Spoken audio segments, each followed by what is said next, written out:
নমস্কার বন্ধুরা, লেখায় কথায় মুকুতা ইউটিউব চ্যানেলে তোমাদের সবাইকে স্বাগত। তোমরা সবাই কেমন আছো বলো?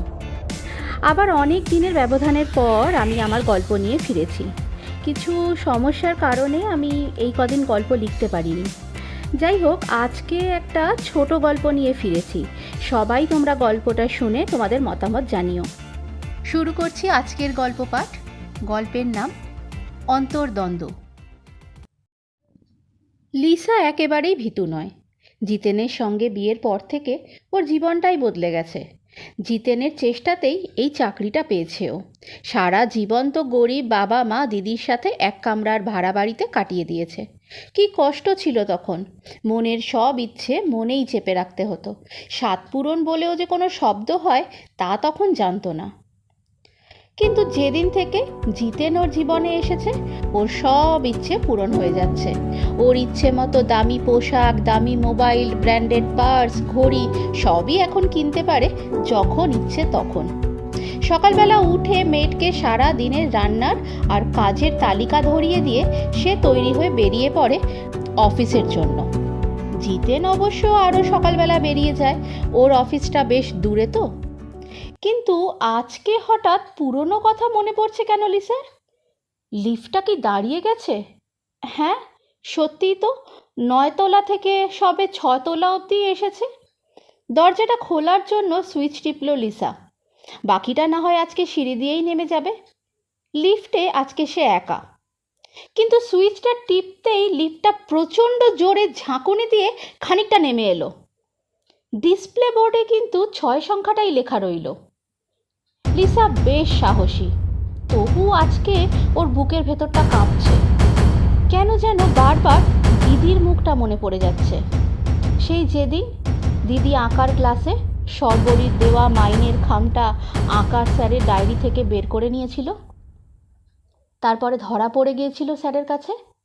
সারা ক্লাসের সামনে স্যার ভীষণ বকেছিলেন দিদিকে, আর দিদি মাথাটা নিচু করে অসহায়ের মতো দুচোখ দিয়ে জল ফেলছিল।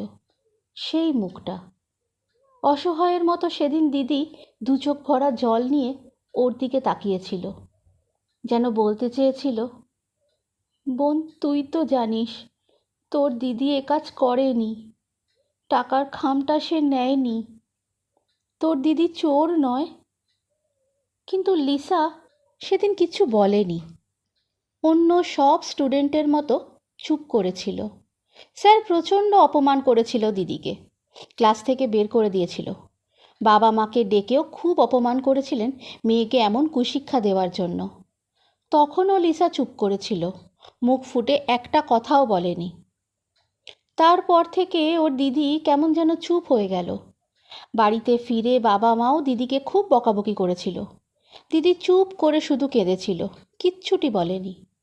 লিসা পাশে দাঁড়িয়ে সবটা দেখেছিল।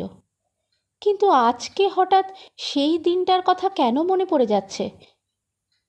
ওই ঘটনার পর তো অনেক বছর কেটে গেছে। বাবা মা দিদি সবাই তারপর নিজেকে সামলে নিয়েছে। দিদি অবশ্য আর আঁকা শিখতে যায়নি কোনো দিন, এমনকি নাচের ক্লাস থেকেও নামটা কাটিয়ে নিয়েছিল। শুধু পড়াশোনাটা করেছে, তাও আবার পাড়ারই একটা স্কুল থেকে। লিসার মতন দূরের স্কুলে আর যায়নি। দিদি একটু চুপচাপ থাকে বলে পাত্রপক্ষ এসে দিদিকে দেখে পছন্দ না করে সম্বন্ধ ক্যান্সেল করে দিয়ে চলে যায়। কিন্তু এই সবের জন্য তো লিসা দায়ী নয়। ওকে জিতেন দেখে পছন্দ করেছে, প্রপোজ করেছে, তারপর বাড়িতে কথাবার্তা বলে ওদের বিয়ে হয়েছে। লিসার ভাগ্য ভালো বলেই আজকে বিয়ের পরে ও এত সুখ পেয়েছে। দিদির অবস্থার জন্য ও তো আর দায়ী নয়। তাহলে আজকে কেন হঠাৎ ওর নিজেকে এত অপরাধী মনে হচ্ছে? বুকটা ধুকপুক করছে লিসার, আর মাথাটাও ফেটে যাচ্ছে। কি ভীষণ কষ্ট হচ্ছে। লিফটটা আবার খানিকটা দুরদার করে নামলো। পাগলের মতো লিফটের সব সুইচ টিপতে লাগলো লিসা। কোনো সুইচে কোনো কাজ হচ্ছে না। কোন ফ্লোরে আছে বুঝতেও পারছে না। লিফটের ভিতর হেল্প বাটনটা বারবার টিপে যাচ্ছে, কিন্তু কাজ হচ্ছে না। ফোনও নেই এখানে, কিন্তু ওর কাছে ব্যাগে তো মোবাইল আছে। হাত পা প্রচণ্ড কাঁপছে লিসার। ব্যাগ থেকে মোবাইলটা বার করে হাত থেকেই পড়ে গেল, আর সঙ্গে সঙ্গে লিফটের আলোটাও দপদপ করতে করতে নিভে গেল। আলোটা নিভে যেতেই লিফটটা আবার নামতে শুরু করলো প্রচণ্ড গতিতে। লিসার মনে হতে লাগলো ওর দম বন্ধ হয়ে আসছে, কে যেন ওর গলাটা টিপে ধরেছে।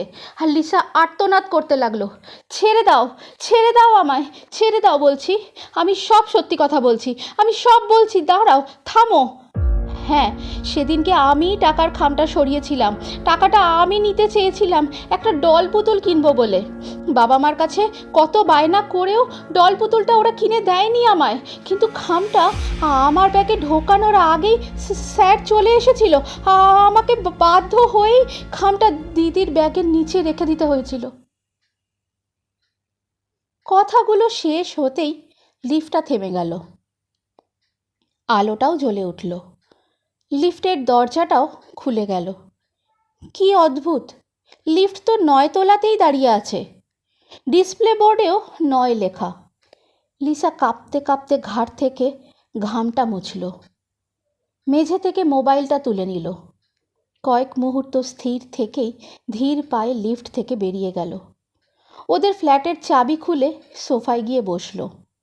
কাজের মেয়েটা রান্নাঘরে মিক্সার গ্রাইন্ডার চালাচ্ছে, শুনতে পায়নি। মোবাইলে দিদির নম্বরে একটা ফোন লাগালো লিসা। দিদি বলল, হ্যালো লিসা, হ্যাঁ বল, এখন ফোন করলি, অফিস যাসনি আজকে? লিসা বলল, সরি দিদি, আজকে একটা কথা তোকে বলবো, অনেক বছর ধরে বলা হয়নি, আজকে বলছি, পারলে তুই আমায় ক্ষমা করে দিস দিদি। সেদিনকে আঁকার ক্লাসে সর্বরীর দেওয়া মাইনের খামটা আমিই চুরি করেছিলাম স্যারের ডায়েরি থেকে।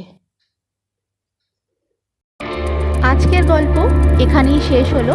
আবার নতুন গল্প নিয়ে ফিরে আসবো খুব তাড়াতাড়ি। তোমরা সবাই ভীষণ ভালো থেকো, দেখা হবে পরের পর্বে। নমস্কার।